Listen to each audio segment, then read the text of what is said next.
Hey guys, it's Roderick. I'm here with Feud, Capote versus the Swans, Season 2, Episode 8, Phantasm Forgiveness. This is our season finale. So, let's get right into it. I'm going to evaluate this on a macro and a micro level here, right? So, for this episode, I have to say this, for a season finale, was very lackluster for me, right? My hunch was confirmed when you've watched my last video and how I feel and how I suspected that episode 7 is what should have been the season finale. And then this episode should have been episode 7, which is kind of what I thought. But then when I watched it, that kind of confirmed it.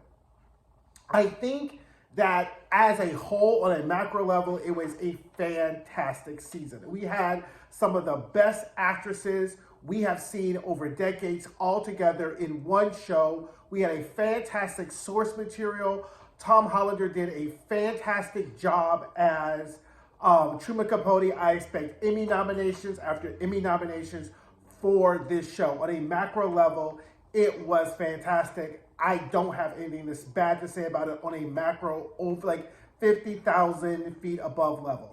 On the micro level, though, however, there were a few things that kind of left me, I don't know, I'm feeling some sort of way, I guess I could say. And I know that the basis of this is really the fact of when you think of a Ryan Murphy production, a Ryan Murphy series, the expectations are going to be high. I've been watching Ryan Murphy since Nip Tuck days, right? So Nip Tuck, I didn't do Glee, American Horror Stories, pretty much, I didn't watch Ratchet, but I genuinely like most of the things that Ryan Murphy does. I loved his, the Ewan McGregor fashion designer. Crap, I told you now, I just spaced on his name. I'll drop it in the comments. I love that show. I love most of the things he does. So I think that when I come into, God, I keep thinking about that fashion designer's name, begins with an H, and now it's just going to totally escape me. But anyway, when I think about a Ryan Murphy production, and when a Ryan Murphy series, I think my expectations are always very high, and I think they go up after every iteration that he does, and that's on me, right? Because at the end of the day, I always talk about choices, right? And as an artist, whether you're writing, whether you're directing, whether you're, acting, you're going to have to make choices. You're going to commit to a choice that in that moment seems to be in alignment with the source material and where you want to go. And I think it's always kind of specious to look at another artist's work and to criticize the choices that they make in hindsight, right? Because the choices that we like, we applaud, we celebrate, we give awards. The choices that necessarily don't always land, we're like, okay, bad, whatever. When in the moment, no one chooses to do bad work. No one chooses to stick a landing or make a commitment that doesn't actually go over well, right? So I think that in looking on this on the micro level, the choice to kind of thematically break this up into two different themes, kind of the beginning, we got like the first 4 episodes, kind of the fallout, the kind of human reaction to Truman's LaCote Bass story and Esquire, and then the second half, kind of his emotional journey with trying to get forgiveness from that, I think was a choice, right? It also worked commercially because the first 4 episodes, the first 3 episodes, we really got sucked in. We loved it. We loved seeing Demi Moore. We loved Naomi Watts, who I have not been a fan of just because I didn't watch enough of her work. I am now going to be watching all these Naomi Watts movies just because I was like, she was fantastic as Babe Paley. Callista Flockhart, I've always loved since Ally McBeal days, Diane Lane, Jessica Lange. You just had such a fantastic first 3 episodes, which kind of confirmed my heightened expectations, and we just kind of, like The Price is Right, like yodel-hoo all the way down, and I think that's because of the way in which they structured the story, right? So if you go back, I think that if you kind of would have reordered the story and then put the James Baldwin episode right as episode 5. I then made the season finale, actually episode 7, made episode 7, episode 8. I think we would have kind of had a better kind of continuity and storytelling. And I think that at the end of the season finale, we could have cut off everything after he burned a manuscript. right? I think that would have kind of been a better story. But then again, this is me with my Captain Hindsight underwear on, right? I don't got a show on FX. I ain't got a show on Netflix. So this is just me talking about me as, an up and coming writer, director, and actor, right? Like, so this is what it is. But just as looking at it, I think the story would have flowed better, because as you're watching it, and I want your to drop down in the comments, I still was left like, whose story is this, right? I still was like, who went through the greatest change? Because looking at the story, Babe had the most clearly defined arc, right? We meet her as this perfectionist egoist who's upset that her husband's having sex with the governor's wife, who she feels is beneath her. And we then, at the end of Babe's journey, she's abandoned perfectionism and embraced all the imperfections of her life. Very clean, very nice arc. We know what kind of the substratum of that arc is. She's approaching death. She's battling cancer. Truman's arc, not so much, right? Because we're still kind of, again, playing like Wheel of Fortune, kind of guess, like, why exactly did he do what we did? Why did he do what he did? Why did he do what he did, right? And we'll get to that as I go to recap the episode. And it's still, I think we have an idea, but it's just not as clear. It's just not as concise. And that's maybe because we don't know, right? So I would rather the choice have been made for them to say this is why he did it, as opposed to kind of leave that up for interpretation. And also Truman's arc, right? Okay, he died. I mean, it just looks like at the end of the day, Truman was a messy drunk queen who did messy drunk queen shit, and then fucked around and found out, and now he's trying to backpedal and pussy pop and try to like make everything work, right? That is an arc. Yes, Roderick, that has changed. Yes, he wants forgiveness. Yes, he always felt left out or whatever, but it just is kind of messy, and maybe that is what they were trying to say, is that. But I don't think that messy is a substitute for complicated. And a lot of times you'll get messy characters where their intentions are jumbled, their objectives are not clear, and they'll say he's complicated. No, he's just not clearly defined, right? And I think that was the issue with Truman.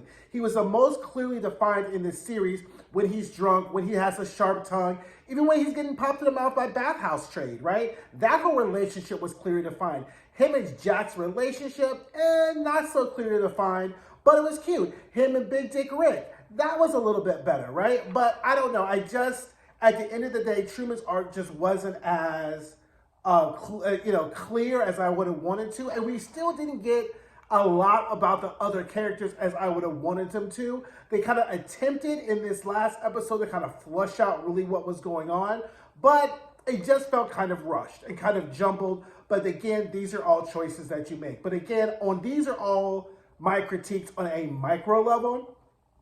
And on a macro level, I can't say anything bad, because it still gave me everything I wanted every episode after every episode. And I'm still going to tune into every Ryan Murphy production. It's just, this one was just like, it kind of has like that raisins in a potato salad, like you were expecting, and the raisins are underneath the top. You're like, oh, this looks like there's some good potato salad. And then you dig in and you're like, what is that? What is that?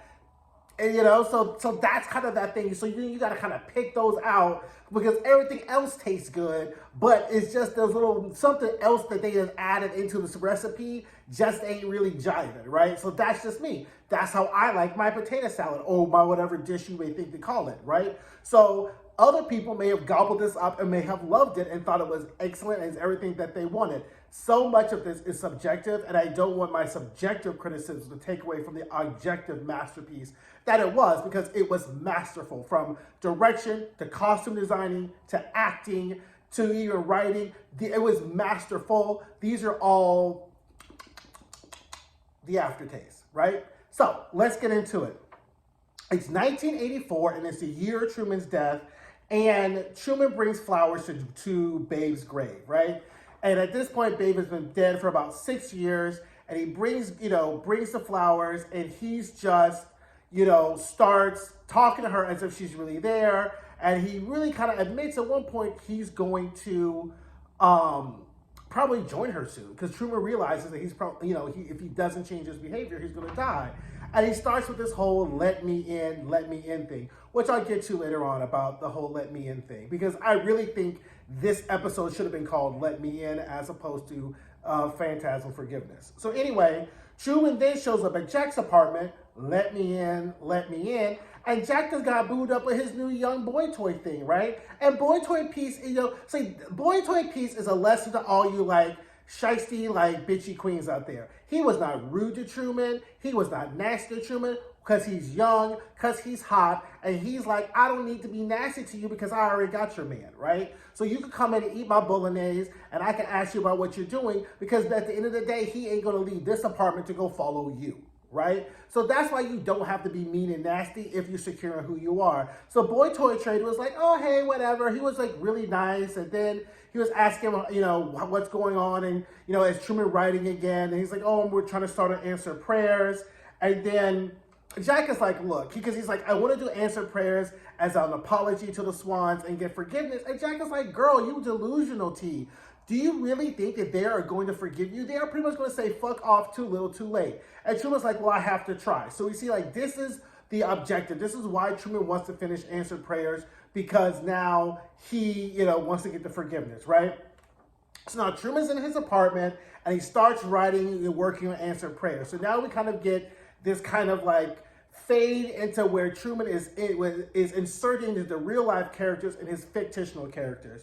So we get this whole so we get Kiki, which is his character, who is really CZ, right? And then CZ sits down, and then Truman apologizes. And CZ goes, Truman, it's not the fact that you wrote it. It's the fact that you were so really capricious about our vulnerabilities. Like, you knew how trapped I felt in my life, and you really gave that no thought, and you really did not make us three-dimensional characters who had wants, who had feelings, who had desires. You just made us vapid, vacuous, celluloid type of people who just ate, fuck, drank kind of thing. And she was like, that's what you owe me an apology for. So Truman's like, well, okay, here's my plan of redemption, right? So what he does is he takes CZ on this road trip to the out west, and they have like this big long thing that's wrapped in a blanket, and they go out, and he's like, the further she left from New York, the more herself she came, and then they will end up at this bar where you find out that it's CZ's painting from Diego Rivera, and they give it to the bar for 2 whiskeys, and they dance and they drink. And this is what Truman imagines his redemption to CZ would be, that he could give her the freedom for her to be who she wants to be just for a little time and not be in her gilded cage or whatever. So I was like, okay. And obviously then CZ forgives him, right? So now we get back to here, and now he's like still imagining it's working, and here comes Nasty Nina, his mother, right? So then we see him kind of like go in the kitchen, and then he comes out, and we hear clink, clink, clink. And now, mind you, Truman has not been drinking for like 3 months. But here comes Nasty Nina with a drink being like, that was a little bit too fruity. That was a little bit too gay. You need to butch it up, put some bass up in your writing. Here's your drink or whatever. So then Truman starts to drink. And then all of a sudden, you realize that like his mother is not only his harshest critic, she's also his muse, right? So now we get the Lady Ina thing, right? And in this, so in this kind of thing of answer prayers, she's just this hungry, bitter, and lonely woman who's kind of like past her prime. And then we imagine, so Truman imagines himself walking, and then she just starts letting him have it and unleashing on her as how she's made him unlikable, how she's made her unfuckable, and she's like leaving New York to go live in this one cottage in Santa Barbara because this is kind of like the state of her life. And she has these plates from Japan, and they start like throwing plates, and she's just really, wants to let loose and let out because she's so angry. So then Truman's gift to her, right, is the second black and white ball invitation where she is the guest of honor, and this ball is even more fabulous and even more fantastic, and Slim is like given like all these honors and accolades and whatever, because he realizes that's what he probably should have did in the first black and white ball, is that he should have made Slim the Lady of Honor anyway. But messy queens do messy things, and that's kind of how it goes, right? And then Truman, so then we get to the point of Truman remembering interrupting his mother while she's entertaining a gentleman caller, and he's banging on the door, let me in. He knocks the knob off the door. She sees him, comes out, and she's like, they're gonna charge us. And she's like, look, I ain't got no money. So this is why I gotta fuck around with these men, because you like your suspenders, you like your bow ties, you like your shorts. How do we get that? By me fucking a hunching on all these men, right? So you stay your ass up in here and be quiet, and then let me go and get this man, because that's what I'm gonna have to marry this man for, right? So we kind of see his mother is just this desperate woman who's preying on the affections of men, whose whole survival depends upon the affections of men. So she locks Truman into like the bathroom, her section of the room, and then he's in there playing with dolls and putting on mixed lipstick, all this type of stuff. And we see like as she's talking to him, she is just little by little eroding his sense of self, making comments like he's not really a boy, he's really a sideshow, and all this type of things. And we just kind of see where Truman's kind of inside started to corrode, right?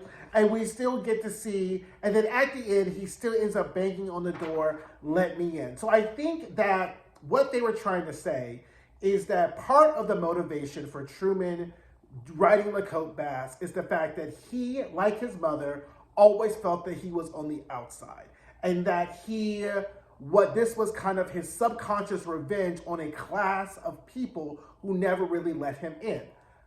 That goes okay on the surface, but let's be clear, that's not really how it happened, right?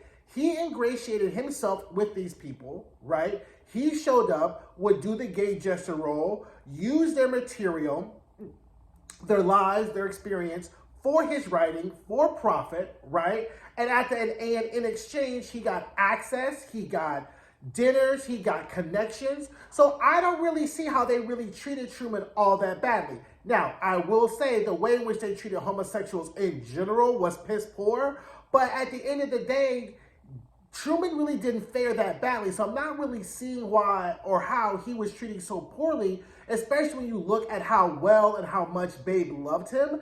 So I think it doesn't, that explanation does not pass the smell test, but I think that's the explanation they're going with, right?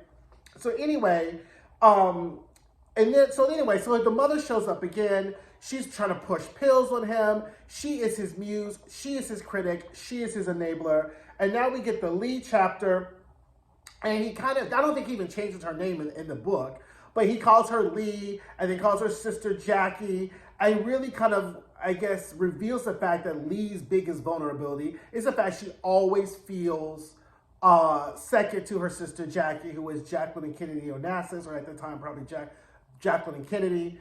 And she always feels second best to her. So Truman gifts her with her own memoir that he has written for herself, because he knows that this will kind of vault her in the same category or atmosphere as her sister and get the accolades that she so desperately wants from the certain type of people, right? Then we find out that what she also wants is the fact that she done married this gay man who's fucking chorus boys and waiters and shit all up and down New York City, and she wants him to be killed. So Truman, as his act of redemption, doesn't just only deliver her autobiography, but helps her kill her gay-ass husband. I was like, okay, that's a lot to do, but okay, girl. You done dug this hole, so you gotta climb your way out of it however you want to do it, right? So anyway, Nina returns, or remind him that his book isn't working because he does not have a raison d'être, right? Really, the reason of why he's seeking redemption, the reason why he wants to ask for forgiveness, which also plays on another level for us as the viewers as to why he is really doing this and what his motivation is. And once again, we get to that this is about his mother. And then so he is sitting in a couch with Ann Woodard, played by, I just wanted more Demi Moore scenes in this. I just wanted more because I have missed her so much. And then he tries that whole forgiveness thing with Anne, and she's like, nope, there are some things that just cannot be forgiven. And so we get the whole, maybe he was rude to Anne or mean to Anne, cruel to Anne, actually, because she reminded him of his mother, and Anne really saw that Truman had the same wayward, desperate look that his mother really had. So Anyway, we find out that Truman's mother, Nina, had this fight. Her boyfriend, her fiance, her man, her husband, whoever he is, he's out here fucking other people. And it's like, well, of course I'm having affairs. And it's Christmas time, which of course adds to the heighten of insult of disrespect. So then after this whole fight, she decides that instead of crying, instead of finding another man, instead of having a night out, being drunk, or playing Parcheesi, she's just going to unalive herself. And I'm like, well, that was just quick. And so then we just see this whole scene of where she's just unaliving herself. And I was just like, huh, okay. And so that is the story that Nina prods Truman to tell. And that is the reason why he's looking for acceptance and forgiveness from this class of people or whatever, right? So then anyway, Anne tells him that not only with Lacote Bass did you kill your friendships, you also killed the gilded golden age of high society, right? Which again, they're trying to let us know that that may have been his intention all along. I think that plays. I mean, but again, people do really fucked up things for really fucked up reasons. So I don't know. I think it requires a higher level of suspension of disbelief that I'm willing to credit that reason to, if you want to be honest, right? To some people that may make sense. I think that requires too much suspension of disbelief. And I think that's kind of where it is, right? So then Truman's like, I'm not going to devise. And now we get the opening scene we saw in episode 1, because Nina calls herself the Black Swan, right? So if you look at the credits and, in the first opening scene of episode 1, Truman is looking at all these swans. He's out by a lake. And so then he's standing there. He opens his trunk, takes out a box that says answered prayers. And then Anne says it's either your soul or the book. He has a cigarette, lights it, and then he douses the book in lighter fluid and burns it. And I'm like, but then I just put answered prayers in my Amazon cart. What book am I reading then? I don't know. Maybe I'll read and I'll do a review. But I was like, so what? What? You have finished the book and you gonna burn it? Like, I don't know. It just, again, it required a level of disbelief, a suspension of disbelief that at this point in the series, I was not willing to give it. Maybe other people gave it. I just was not willing to give it that, to suspend my disbelief for this particular moment. Maybe, again, as you know me, I'm just not built that way anyway. I don't make overly emotional decisions like that. And for my last masterpiece, my last book, gonna pay me all this money, I mean, fuck, they're not speaking to you anyway, right? So why does it matter? Especially if you think you're about to die, like, I don't know. Like, why, like, the more magnanimous, practical thing for you to do is finish the book and give all the royalties in perpetuity to Bath House Trade daughter so she can have her a little piece of money. So as she's out here going, doing Devil Wears Prada 1968 style, that she can have some kind of money or whatever like that. But again, I'm just practical T, and obviously he's not, right? So anyway, we see the end. Truman's at Joanne's. We get that whole ending with Joanne. And then we get the whole beautiful babe moment, which after I watched it, this is why, again, I always wait and I think and I watch before I just don't watch a show and then like jump on camera, because things have to come to me.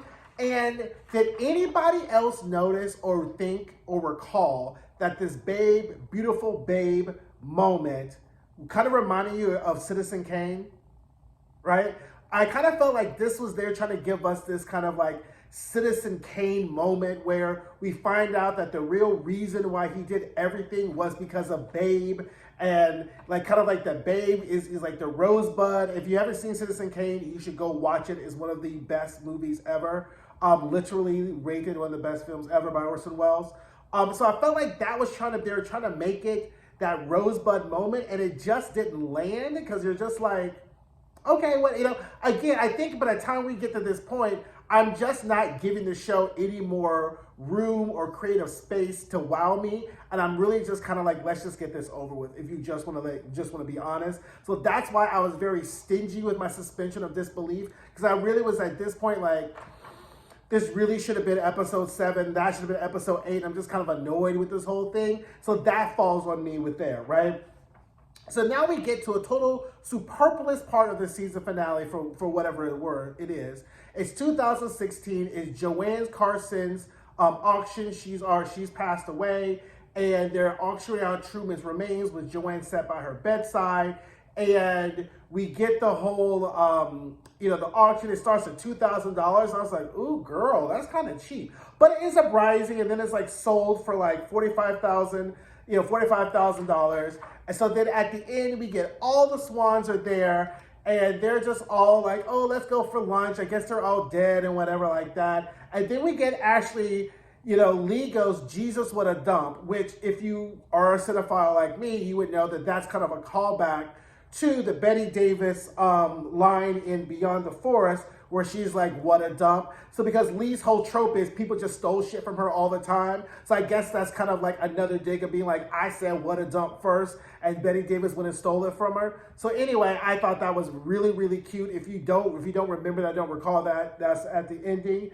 And then Babe stops, looks at Truman's ashes, and she disappears.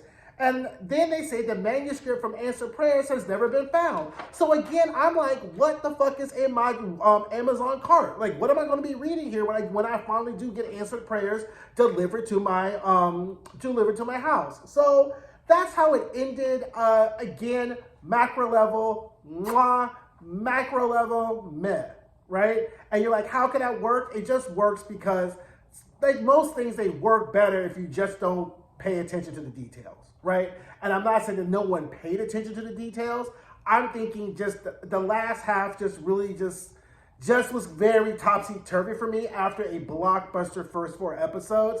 And I think that just kind of contributed to what I kind of felt with the series. So anyway, guys, that is Feud, Capote versus the Swans. Drop in the comments. Let me know what you guys think of this. Again, I realize I am more than likely always going to be on an island when it comes to these things, but I would love to hear your comments. Don't forget to like, don't forget to share, don't forget to subscribe, and I will see you guys soon. Bye.